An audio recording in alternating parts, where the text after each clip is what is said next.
Hello po, no? Usapang medical allowance naman kasi ang dami nagtatanong, di ba? At meron din nag-update. Ang sabi nila, meron na raw silang medical allowance in fairness. So, may nag-update na nakatanggap na raw sila ng medical allowance. That's good. So, yung mga wala pa, meron pa namang 4 days ang April.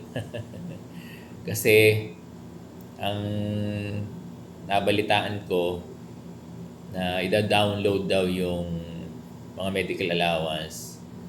Yung yung regular budget itong April. So meron pa namang 4 na araw. Pero in fairness, meron naman nakakatanggap ng medical allowance. So antayin nyo lang hanggang Thursday, no? O kung may bibigay ang allowance yun ng April.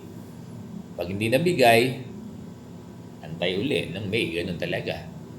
Pero tingnan nyo rin, baka mamaya maibigay na hanggang Thursday yung medical allowance nyo. Kasi yan yung balitaan ko. Paulit-ulit ako, no? Na yung mga medical allowance na wala pa ay mabibigay ng April.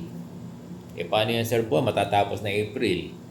Pero meron naman, in fairness naman, meron namang mga nabigyan na.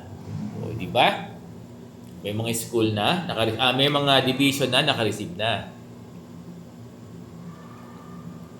Harap lamig. Kaya yung mga wala pa,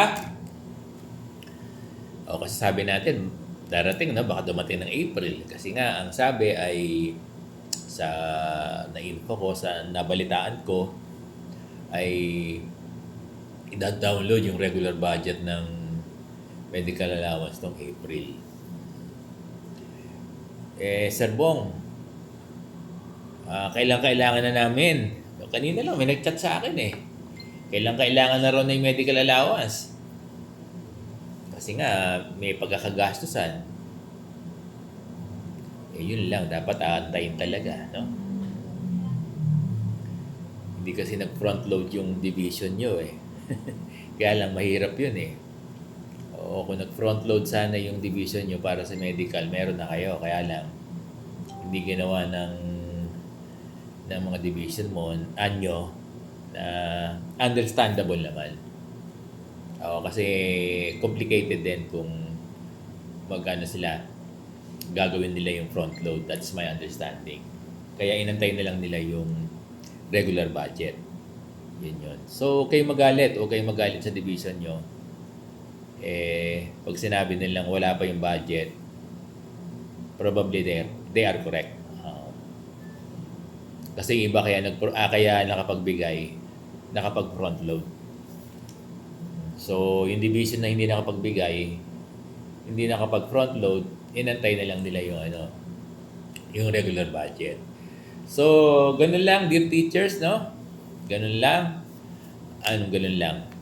Meron pa lamang 4 na araw ang April. Malay nyo, ngayon, balitaan nyo lang ako pag dumadating, Kasi may mga nagbabalita, meron na sila Nakalimutan ko lang kung anong division Pero sabi nila, meron na raw silang medical allowance. So, yun sa inyo, kami matagal na kami nagkaroon sa Caloocan kasi. So, yung, March. March. Tama ba? March. Yung sa amin. Kaya pasok kami dun sa first quarter ng fiscal year. So, antayin lang, dear teachers, yung medical allowance, mag-aantay lang kayo. Ang April, may 4 na araw pa naman, So, magandang umaga sa inyo lahat.